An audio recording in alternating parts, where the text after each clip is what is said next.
Hi, Dave. Hi, Jess. How are you? Well, I was just been ranting at you for the last 10 minutes about an issue that I've been having with some furniture deliveries. So Oh, I'm God.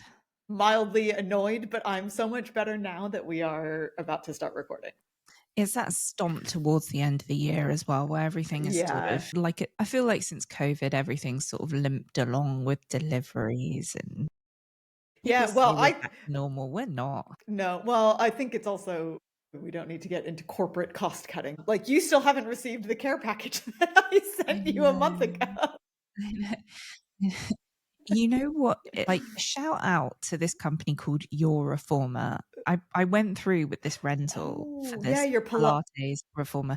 And for anyone that's listening, I've just had surgery. So I'm having a little moment of rehab for a couple of months. And this reformer is so cheap.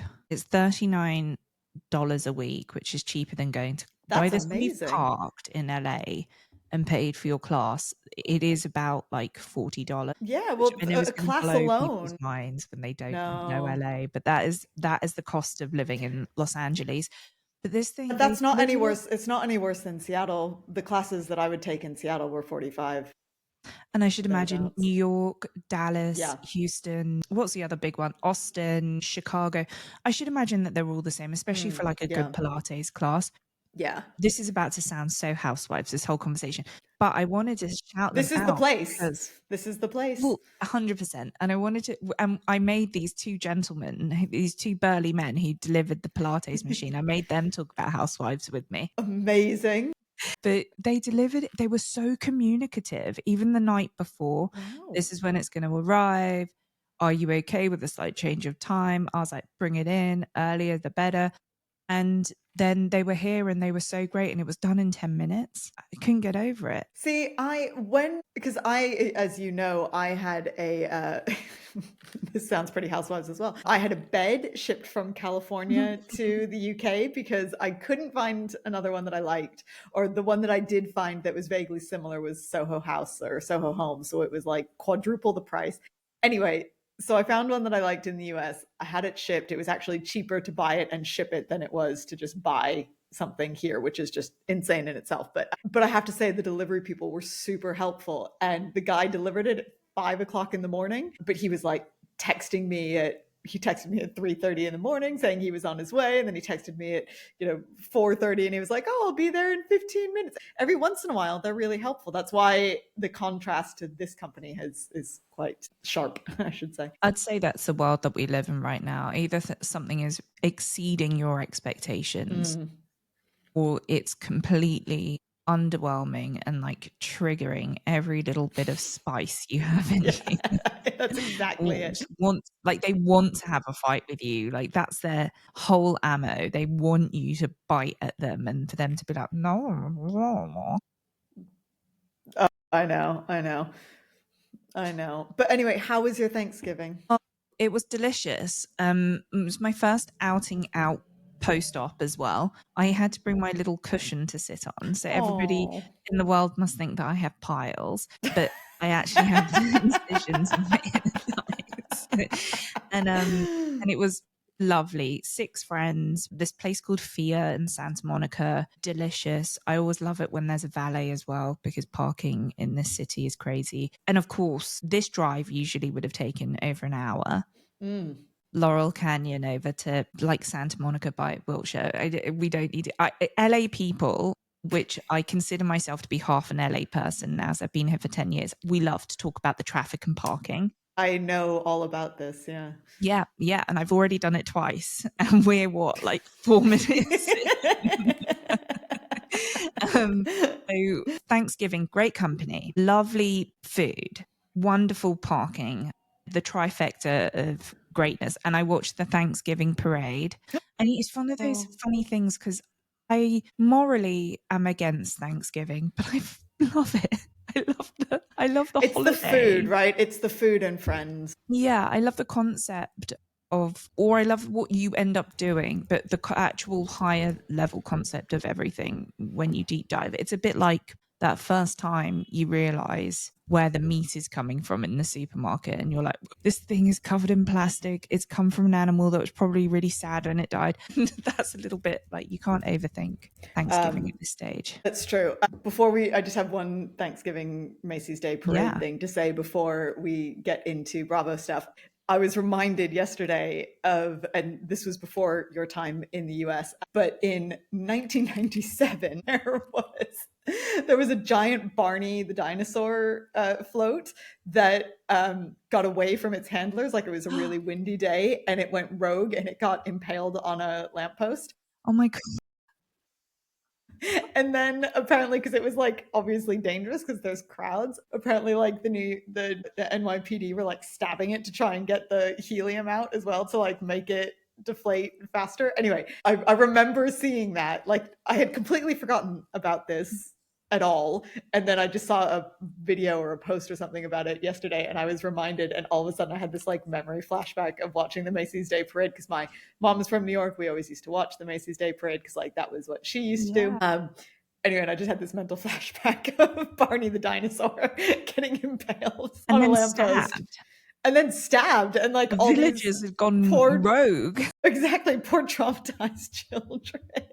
Because that would have been at the height of the Barney phase as well. Like, anyway, hilarious. That's like Bluey being impaled and stuff. That's exactly what the modern comparison would be. Like, all these kids screaming underneath. I mean, that for me like feels quite visceral as well. I've thought of Bluey being impaled and then stabbed somewhere in Central Park is like so awful.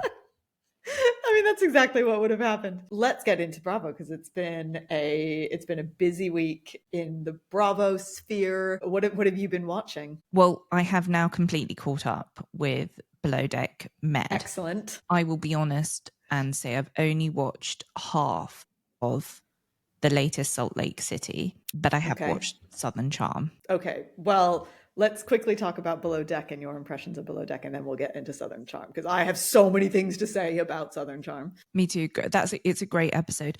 Well done you for making me watch Below, because I was pretty done with the whole franchise, and this is well cast. The guests are the right amount of annoying to entertaining and nice. I don't like it when things are too gritty or people are too much. Like, this is meant to be light entertainment.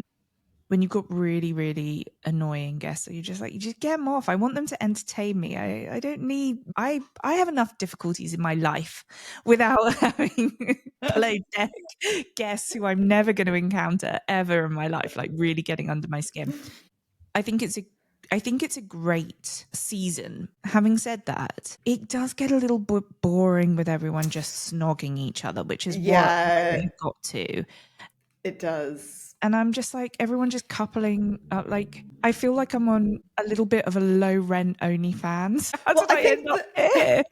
I think the problem is that so many of that age group is now like convinced that they're going to be on the next Love Island. So I think the problem is that they're like, oh, well, if I'm snogging someone on a yacht, then I'll be cast on Love Island, especially because Below Deck has so much. Girl was on All Stars. She was. That's right. She was on the French version of Love Island, and then the she's quite great All-Stars. TV though. She was nuts, but great TV. But I think that's especially because so many of the Below Deck cast are really international, which you obviously don't get with the Housewives. And so like there's so many Brits on it, obviously, who have all been very familiar with Love Island for ages. So I think that's part of the problem.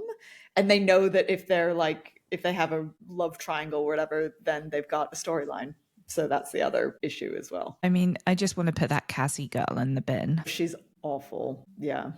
She's just annoying. Whatever. I feel like that. It's a bit like Craig last week. I have no intention to say her name correctly. Like, you're just annoying to me.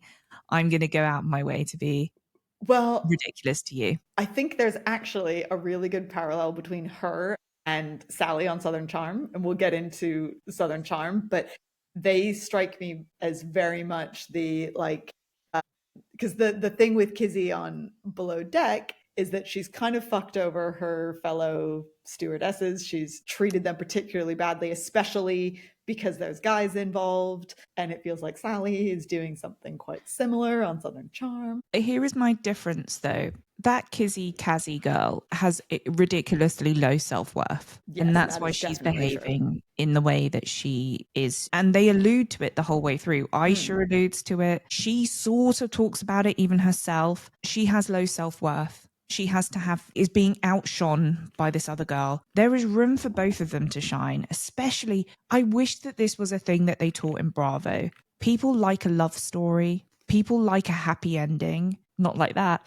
And if those two were to become best friends and their friendship was to become the storyline, that would serve them better. It would get It them more brand totally deals would. afterwards. Yeah, you're But right.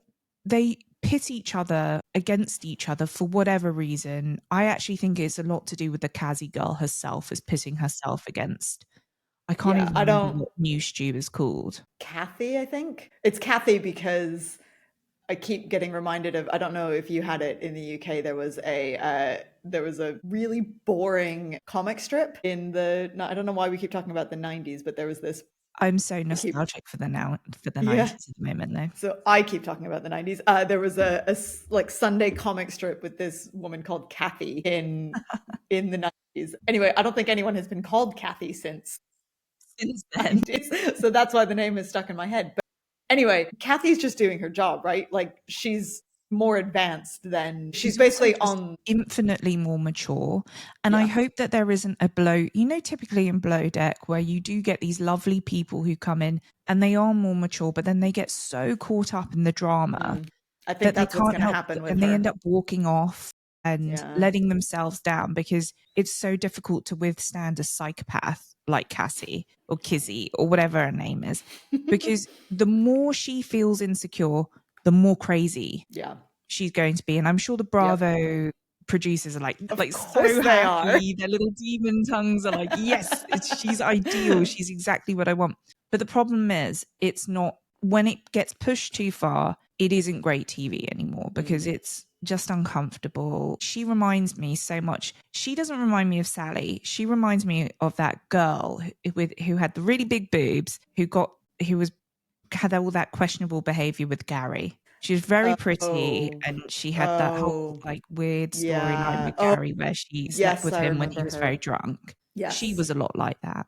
Yeah. And that's another Yeah. example She of was. how insecure girls move. And they're pretty, right? So everyone's like, oh no, they're never going to be insecure. And you're like, No, they can be the most. the Well, most. also with Kazi Kizzy, it sounds like she was. I mean, there's no excuse for some of her behavior, but her mom sounded like a nightmare. There was something I remember her saying something about like her mom was always a perfectionist and always pushing her to be number one, and she was, all that bullshit, competitive, like stage mom type thing. I mean, look, I get how that excuses you as a teenager. Not now.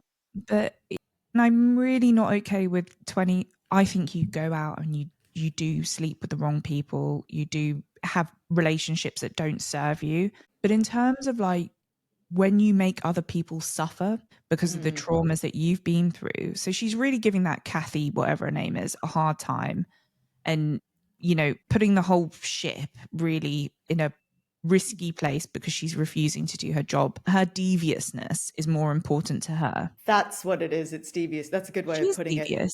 Yeah, well, because there was even that one bit where Kathy's skirt had a rip in it, and Kizzy noticed it, and she's like, "I'm Didn't not say going to tell anything. her. I want her to embarrass herself in front of the guests." It's like that's actually just shitty behavior. Like, Well, she's acting like a teenager, like a yeah, sort of messy, anyone that's watched Wild Cherry, it like the BBC teen drama. you and your teen dramas. Oh my God, I love it. And Sophie Winkleman's in it, who's Big Suze in Peep Show. So there's Oh, shout I out love to that. Big Suze. Love Big Suze.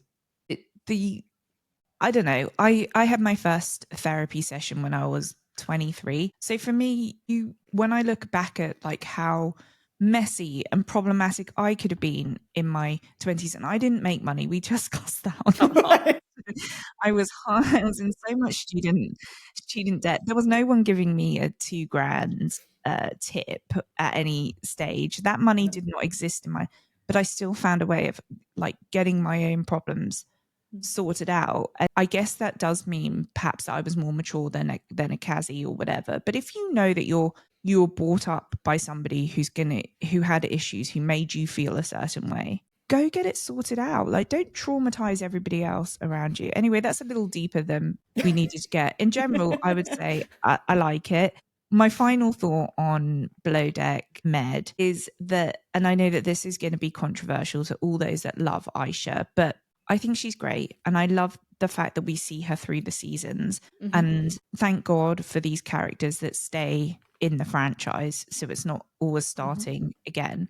I don't think she's a great Chief Stew, though. I think she's a lot better than she was, but I think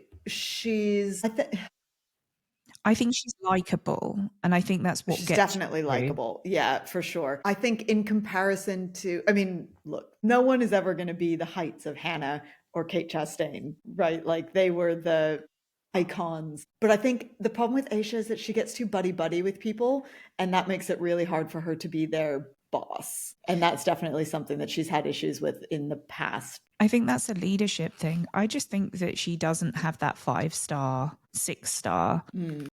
James was just like, that's my husband, everyone. He's just like, I'd be really annoyed if I paid all that money and then you get on there and you're like in a really great Club Med, like a really nice, all-inclusive, this is meant to be like the pinnacle of luxury. Where is my towel art? Where is my... Well, you just want her to make a towel penis like Kate Chastain did. It's one of those funny things, because I guess if I always fantasize that I will get to go on Below Deck. And if I did, what would I want? Would I want the really friendly, sweet, adorable Chief Stew, which is Aisha, who was going to correct a problem when it starts and do it to a really great standard? Or do I want the Kate Chastain and there's no fucking problems and everything is anticipated? Yeah, that's a good point. But she ain't that friendly. No. She's snooty AF. That's like when you go and stay at these fancy hotels and the concierge is snooty. The best resting bitch face. Like, she could not hide what she was thinking about someone. I still think my dream is Kate Chastain and Chef Ben. That would be my dream. Below I know Deck. they were and Captain Lee. And Captain Lee. I know we like all the other captains apart from Sandy, but we do miss Captain Lee. Yeah, I do. Stud of the sea. I need to go back in time, make some money, get myself on Below Deck. Invent a time machine, go back in time, and go on Below Deck. Yeah, the dream. I know. Anyway, let's move on to Southern Charm. I woke up really early this morning and I was rewatching the episode and I was literally taking notes while I was having my coffee and watching Well, let's go through your notes. Show. Let's go through my notes. Okay. I think we're going to disagree on some of my notes.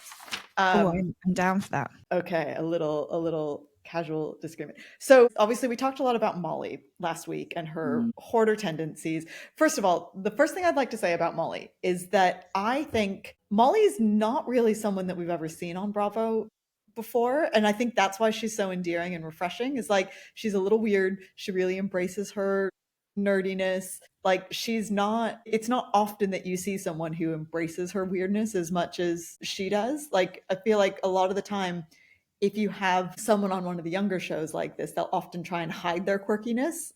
Yeah. Or like, if they're quirky, they don't talk about it, where it's like her entire personality. And I think that's why she's so endearing. I think it's been hard won for her as well. I can't imagine that she's been wandering around the world being quirky. I think she's probably been doing exactly what you said, of fighting it, hiding it. And for whatever reason, and they haven't given her enough of a backstory, we don't understand why now is the moment where she's not worrying about her weight, just moving through the world, like living her own life, falling, failing, learning, and not being super glamorous, even though that for me makes her way more attractive. I think she's so pretty. There was a moment in this last episode too where they're looking at Craig's quilt that he made for Madison, and she just said something like, oh, that just makes me want to cry, it's so amazing. And I just thought, my God, Craig, this is the girl you need to marry. She would make you so happy. But she would balloon in weight, probably. Like, she's still on a journey before she gets there, because not that there's anything wrong with ballooning in weight, but for Molly, that isn't the body that she should be in. Because when she's carrying weight, when she's hoarding things, it's because something else is going on. It's not because she's happy. That's what I'm Yeah. trying to say about that before anyone jumps down my throat about, being dismissive to it. And I say that as somebody who really understands that when I'm carrying weight, it's because there are other things happening in my life, and then my hormones get involved and they refuse to let the weight go. For me, when I look at her, I'm like, oh yeah, you're on that emotional journey. I think that makes sense because we also don't know why she downsized her house. Like, No, there's they haven't given definitely, us enough of a yeah, backstory. they She was definitely on haven't America's gone into her. Next Top Model. She's never had a successful relationship, and we don't understand any of that. And I think that's because there's an ambivalence with the producers of whether they make her main character or just a friend. Well, it's also the problem with all the women on the show is that they are not the main characters. The men are the main characters on that show. So that's also part of the problem, is the women are almost afterthoughts. Because even Madison, we don't, she was on the show for like 6 years before you started to really get a deep backstory and understanding of her. Talking of Madison, I've been rewatching this week some of the older episodes, season 6, because they happen to be on Bravo. And then I was like, I'm just going to deep dive this myself. She was really in love with Austin. I never understood that, because they painted her as like this sort of Medusa character who was always down his Because what throat. they do with the women, right? They always paint them as the villains. And the way Austin and Craig speak to her at points, especially Austin, I'm like, because this is before he did that really rude thing with the homeless person and suddenly realized he couldn't talk to women. That was Shep. That was Shep that did. Sorry, I meant Shep. That's who I was thinking about. But Shep and Austin sometimes are the same person in my head. They they look very similar. Generic white dude. Yes, but apologies to Austin then. I was thinking about Shep. You guys are slightly interchangeable. But they're in Colorado on this ski trip. Yes. And she is desperate for Austin to figure his shit out and get back together with her. And he is just being pulled. He just wants to dip his penis in everywhere. And his friends are like, you shouldn't do it. She just holds you back. Da, da, da, da, da. I think it would have been, and then this is another great point. I think it would have been one of the greatest things ever if they had ended up in if we had actually seen Austin choose to be a man instead of a fucking Peter Pan in that moment. And I want to say this at the same time, because they touch on this in episode 2, and it's a storyline in season 6 as well. If Kathryn and Craig had got together, so this is before Paige, this is before Thomas Ravenel, I actually think that they could have had a slightly dysfunctional relationship, but those two could have been so good for each other, grown up together. A bit messy for sure, because they're both a bit messy. But what do you think about that? Because they touch on it in episode 2, where I was going to call him Austin again. Shep's just like, oh, he's got no game. Let me bring up this thing from when Kathryn was like 21 or 22, and she's now a 34-year-old woman. That was the time I got the girl because Craig didn't get forceful, right? Like, obviously, there's a thing in Charleston where you have to treat women like prey, and Craig doesn't do that. And I don't know. What do you think about that? Do you think Kathryn and Craig could have been a really great couple, or just too dysfunctional? Well, I definitely think that he would have been way better for her than Thomas Ravenel. I mean, anyone would have been. Yeah. Anyone. Shep would have been as well. I think he really understood her more than I think any of you, and he was very forgiving of her and like very understanding. I think the problem, as we were kind of talking about the other day, the problem with Craig and Kathryn together would be both of them having addiction issues. And I think that probably could have caused some major, I mean, who knows if Kathryn would have gone down that path if it hadn't been for her issues with Thomas and whatever, like, who knows.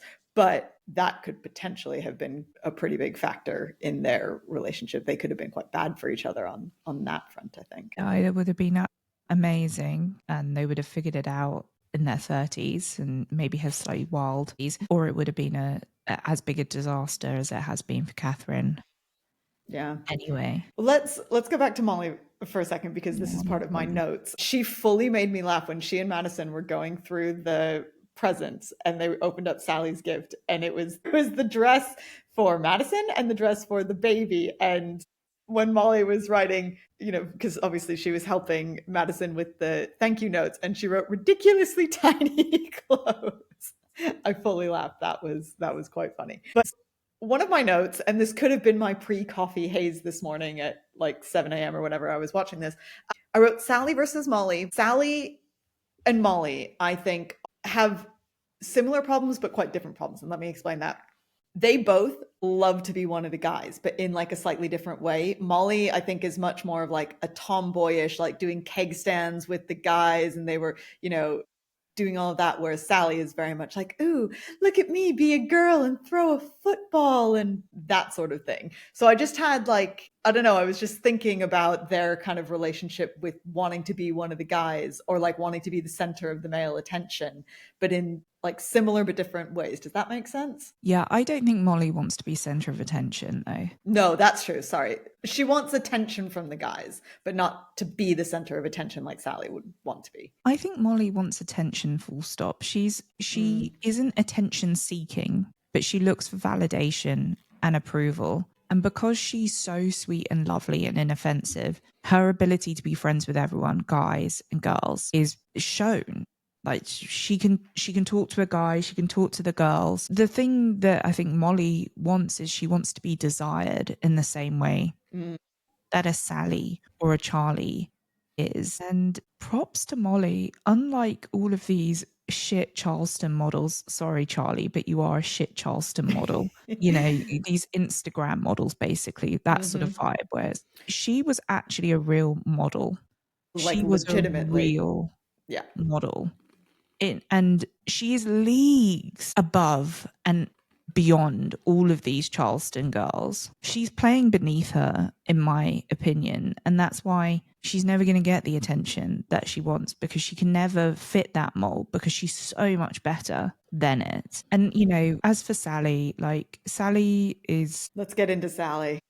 Just you use a phrase every now and again, and it's very true of Salley, where she just sucks all the oxygen out of the room. She is just so happy to be a main character this season that she's going to say and do stupid things that she wouldn't have done 2 seasons ago. She would have never said that thing about Austin. I'll wait till the day after Aubrey and him. She would have never said something like that 2 seasons ago. But now she's just like, it's exactly what I said on our last episode about Venita. Do you not think?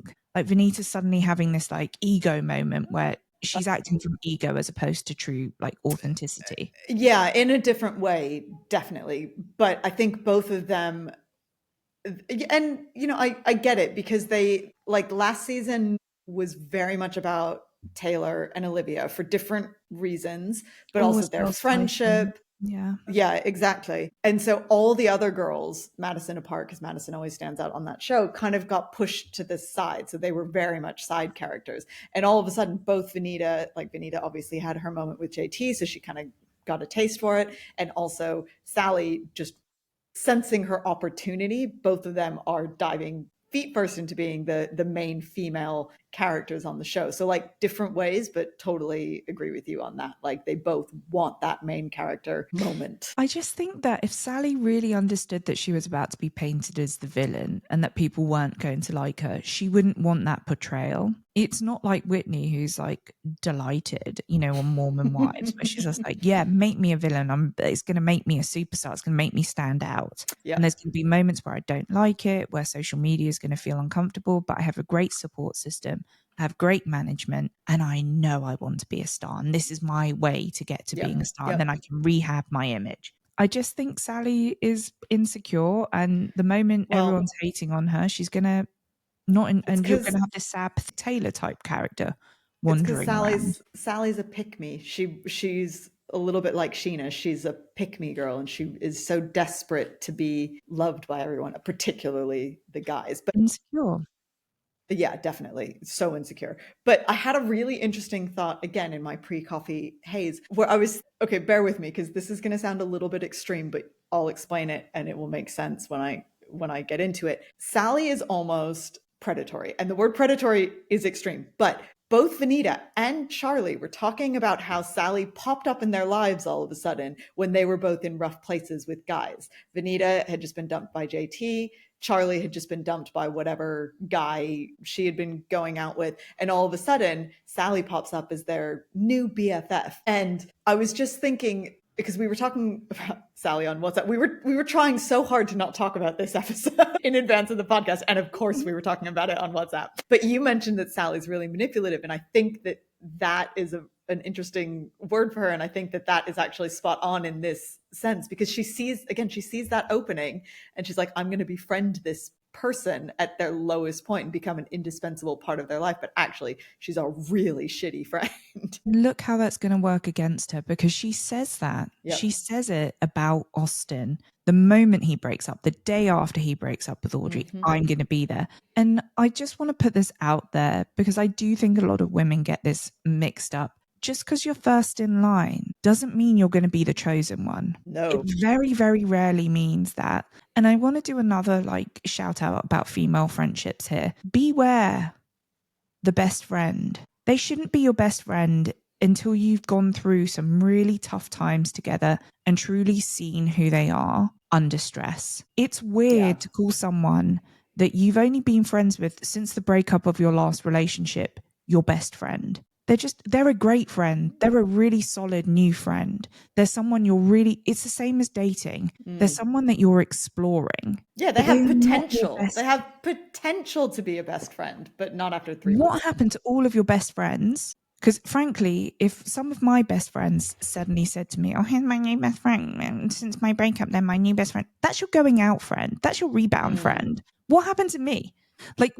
Something's happening there. You either don't have a ton of friends because you don't know how to forge friendships, which is always a red flag. Always a red flag. You know, if you want to have solid relationships in life, pick that person who has tons of solid friendships. That really does, they've got layered stories on how they know these people and they've seen each other through stressful times. And they are maybe a bit younger, so maybe that isn't a thing. Vanita's my best friend. Charlie's my best friend. You guys have known each other for less than 2 years. You're good friends. You're not best friends. There's another factor. Sally's about to show exactly why Vanita should have never called her best friend. She sure is. There's another factor here that we have to think about, at least, or throw into the ring. The fact that they're on the show together. And as we've just discussed, both of them see an opportunity for a storyline. That might not be their primary line of thinking, but I'm sure in the back of their mind, someone is thinking, if I befriend Vanita, or if I befriend Salley, then that's going to give me someone to be on my side in the show, to hang out with at these events. Because it's a bit like, to go back to VPR, one of the reasons why the final season of VPR was so awful is because they were put in an environment where Ariana and Tom had broken up. In normal circumstances, Ariana would have never talked or seen to Tom Sandoval ever again. But because they work together and they have to be filmed together, they were put in all sorts of awkward situations that affected the rest of the show. And I think it's not something that obviously the Bravo shows will ever talk about. They would talk about it on Mormon Wives, but they wouldn't talk about it on Bravo. Sometimes there's that forced friendship and sometimes those can turn into real friendships, like Mary and Angie K from Salt Lake City. But I'm sure that especially for Salley, I'm sure that that's a factor as well. For Salley, not for Vanita, but definitely for Salley. Salley is just manipulative, and I don't even really understand why she wants to be in the show, to be honest, apart from ego. She has a lovely house, she has a good career, and she's about to mess it all up by creating this because think about that awful Landon girl. Oh God, she's awful. Out there having a normal life, but when I think about her, I'm like, you're terrible. You're terrible and should be put in the bin. And that was a storyline from ages and ages. I don't know why you would want to sacrifice yourself like that. And for me, with Salley, you could have a really nice life without this. Why are you about to make yourself look terrible? It's the people on that global want the TV. Fame. This isn't even national. No, it is the whole global. point of our podcast is that we live on different continents. I don't get why whatever. I'm going to enjoy seeing all of the fallout. Great TV. Okay, let's keep going with my notes. I wrote, why do all men on this show hate women so much? I was specifically thinking about Audrey and Austin, because Austin was so awful to her when she made this 5-hour drive to come and see him, and he was just a dick to her. And I think it's just kind of the running theme of this show is that I think they flash back to Shep shouting at Taylor at one point, and it's just like the men on this show really do not like women unless there's someone like Madison who's unattainable, and Cameron, who is also unattainable because she had a husband. So like once they get taken out of the realm of I can hook up with her. I just think all of these people don't know how to be in relationships. And relationships aren't just your spouse or your boyfriend or girlfriend, whatever. It's also your friendships. These people don't know how to be kind to one another, how to have empathy, and how to support that person who you love dearly. And I don't want to get too deep because I don't think it is too deep, these shows. But if you can't love another, it's probably because you don't love yourself. I think with Austin, not that I want to defend him, he's going out with the wrong person. They probably should have broken up before this season. He needs to be with someone nearer to him who gets it a little bit more. I couldn't hear what he said. So I was just rewatching the episode because I sort of didn't quite get the first 20 minutes of the episode. I don't know. I was distracted the first couple of times I watched it. Couple of times you watched it. I know. And then, they've edited it to make it look like he's like perving on Charlie, and they all are, 'cause she's a pretty girl. Of course. And then he says to Audrey, "You're the hottest girl here." And James said to me, "No, you're not." And I was like, I didn't hear what you said. And he's like, he said to the girlfriend, "You're the hottest girl here." Austin just shouldn't be in that. This is not the right relationship for him. No. To be in. She isn't the right girl. She is something of a hometown girl, which maybe makes him feel nice. But this is what we were saying about Shep, that, he needs to break the mold a little bit to be committed. Like he needs the gorgeous Bahamas girl. Austin needs Madison. I think the problem with all these guys is that they all, because they're older, right? Like they're a little bit younger than us, but Shep is older than us. But they all feel the pressure to be married and have kids, et cetera, et cetera. But none of them actually want that. They just feel the pressure for it. So they keep putting themselves in these relationships that they don't actually want to be in, but they feel like they should be in. And that's what causes the issues. They just want to be fucking around. Look, Austin and Craig will end up in marriages. Let's hope successful ones. Whitney and Shep, never going to happen. Nope. Whitney may have a kid with somebody later in life, perhaps. But Shep is fundamentally flawed and has no desire to sort his issues out. So he'll either end up terrorizing a tailor or being terrorized by the pretty Bahamas girl. He's never going to be able to find that middle ground where he could figure it out. And he doesn't really want to. No, he definitely doesn't want to. Let's take a quick sharp turn. Very quickly, my final two notes were, it must be a nightmare to be Craig's assistant. I was just thinking about the line where he he's likes like, it. Did you hear the line? He does. He was just like, "And I was waiting here for you." I was like, what? Well, there was the line. Say that. The line where Craig was like, "I don't have a best friend anymore," referring to Paige. So I just transferred all of that onto my assistant. Oh my God. I feel like there's a lawsuit ready and waiting to happen there. Oh my God. So that was one of my notes because that really made me laugh. And my final thought on the episode is I love Rodrigo and I love his little like asides because he's the only person that brings the facts and like actually points out the truth. And hopefully it will make a difference for Benita. I think Rodrigo saying to her that Sally's not a great friend, I think kind of opened her eyes a little bit. Well, Rodrigo's also diversity for me. So I'm pro him and I'm happy that they're giving him more of I felt like he's been a bit like a bit of a side bit in. Oh, totally. Last year he was nothing. I want to know more about him. I want him to be a main character. I really like him. And I'm glad that they're giving him opinions, which they didn't really give to him before. But final thing on old Jack, the assistant. And again, because I was watching it with James this morning, he was going through his diary and it's just like, oh yeah, this is so busy. And Craig's like, oh, these turnarounds are too much. And as someone who's ex-touring in the music industry, I wanted to smack him on his head and be like, get a grip. This isn't that bad. You're going to things once a week and you have this beautiful house. Have some fucking gratitude. And you get to go with your assistant as well, which is also, by the way, kind of amazing.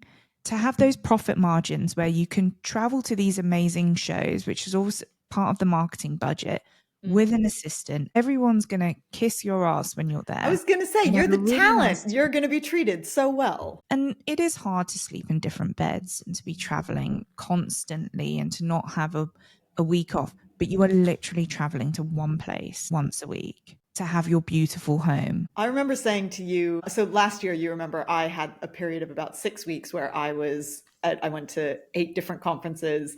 I was in London and Amsterdam and New York and Vegas and New York again, and I was just bouncing all over the place. And I remember saying to you, I don't know how you did it when you used to have to go out on tour. I was exhausted. And it's so, yeah, to be able to like at least go back to a home base for a couple of days would make all the difference, because the constantly living out of a suitcase and bouncing around from hotel to hotel, that is draining.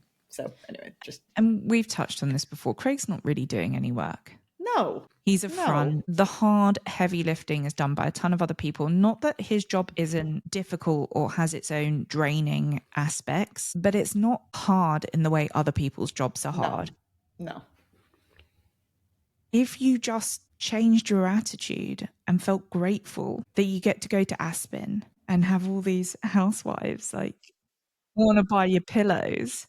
I'm surprised that anybody in Aspen wants his pillows, to be quite honest with you. His pillows are very southern, like they're pastels. Just bougie enough for the people of Aspen. No, doesn't he have a deal with Walmart or something? Like that's not. Yeah. He should be, honestly, he is someone that has coasted through life. All of his success, he should be filling his cup with a heart full of gratitude, even delighted that he has an assistant that's obviously in love with him.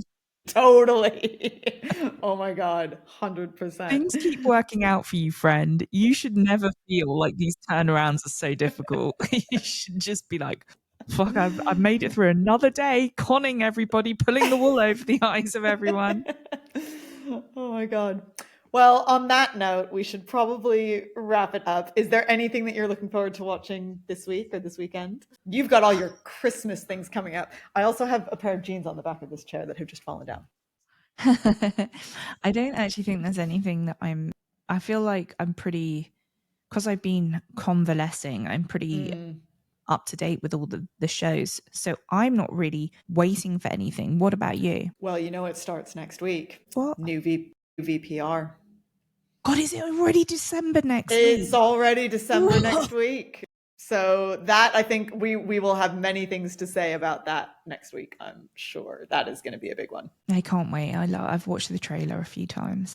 I think it's going to be just the right kind of messy, and it will never reach the heights of Jax ripping off his shirt in the parking lot of a Vegas restaurant. But, I think it'll be good. I can't wait either. Well, I look forward to discussing it with you next week. It's so fun doing this. But bye. See you next week. Bye.